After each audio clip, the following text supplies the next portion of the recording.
ઉપાધ્યક્ષ પદ માટે ધારાસભ્ય શૈલેષ પરમારે ભર્યું ફોર્મ ભર્યા બાદ શૈલેષ પરમારનું નિવેદન, શાસનમાં આવ્યા બાદ ભાજપે તોડી પરંપરા, ઉપાધ્યક્ષ પદ અને જાહેર હિસાબ સમિતિનું પદ વિપક્ષને આપવામાં નથી આવ્યું. પરંપરા મુજબ ઉપાધ્યક્ષ પદ અને જાહેર હિસાબ સમિતિના અધ્યક્ષનું પદ વિપક્ષને આપવામાં આવે. ઉપાધ્યક્ષનું ફોર્મ ભર્યું છે. આજે ચૂંટણી છે અને તેનું પરિણામ સૌને ખબર છે. જે રીતે આપણા દેશમાં લોકશાહી છે, લોકશાહીના આધીન શાસક પક્ષ અને વિપક્ષ બંને હોય છે.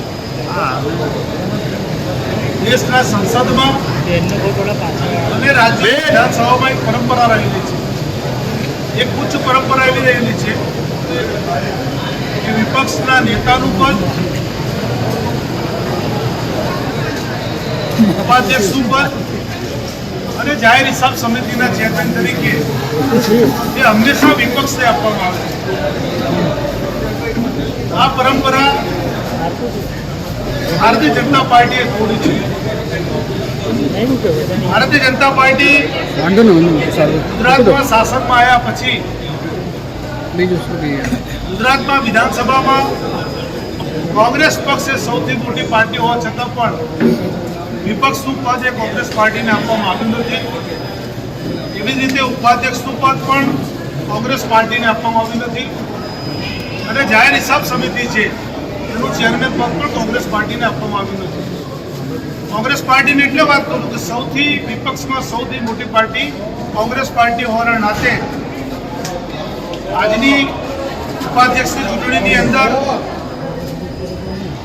ઉચ્ચ પ્રણાલીનું જળવાઈ રહે, લોકશાહીનું જતન થાય અને વિધાનસભાની અંદર વિપક્ષનો એક રોલ રહે, એ અનુસંધાનની અંદર કોંગ્રેસ હાઈકમાન્ડે મને આદેશ કર્યો હતો અને આજે ઉપાધ્યક્ષનું ફોર્મ પણ મેં ભર્યું છે અને આજે ચૂંટણી પણ છે.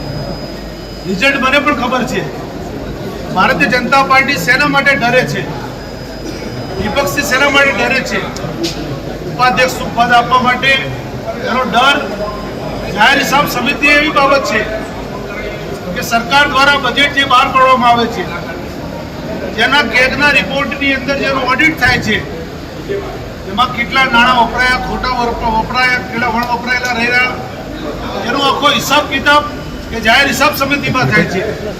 અને વર્ષોની પરંપરા રહેલી છે કે જાહેર હિસાબ સમિતિનું ચેરમેન પદ એ વિપક્ષને મળે છે. ભારતીય જનતા પાર્ટીએ કરેલો ભ્રષ્ટાચાર, એમની અણાવડત શાસનમાં એમની પોલ ના ખુલી જાય માટે ઉપાધ્યક્ષનું પદ હોય, વિપક્ષનું પદ હોય કે જાહેર હિસાબ સમિતિના ચેરમેનનું પદ હોય, એ જ્યારે ભારતીય જનતા પાર્ટીએ વિપક્ષને આપીને લોકશાહીનું સૌથી મોટું ખૂન કરેલું છે. આજે આ વિધાનસભા ગૃહની અંદર બહુમતીના જોરે ઉપાધ્યક્ષનું પદ ભારતીય જનતા પાર્ટીને મળશે તો લોકશાહીનું સૌથી મોટું ખૂન એ ભારતીય જનતા પાર્ટી કરી રહી છે. બંધારણને બિલકુલ નહીં માનનારી આ ભારતીય જનતા પાર્ટીનો આજે અસલી ચહેરો એ વિધાનસભા ગૃહની અંદર ખુલ્લો થઈ જશે. એક જ સેકન્ડ ખાલી ઊંચો કરો કેમેરો. સભાય છે કે આમ આદમી પાર્ટી એ ભારતીય જનતા પાર્ટીની બી પાર્ટી છે, એમની બી ટીમ તરીકે કામ કરે છે. ત્યારે જો પોતાની આમ આદમી પાર્ટી પોતાને વિપક્ષમાં જો ગણતી હોય તો 100% એમણે કોંગ્રેસ પાર્ટી સાથે રહીને આનો વિરોધ કરવો જોઈએ. પણ આમ આદમી પાર્ટી ભારતીય જનતા પાર્ટીની બી ટીમ હોવાના કારણોસર એ કદાચ એમનું વલણ એમણે સ્પષ્ટ કરી દીધું લાગે છે.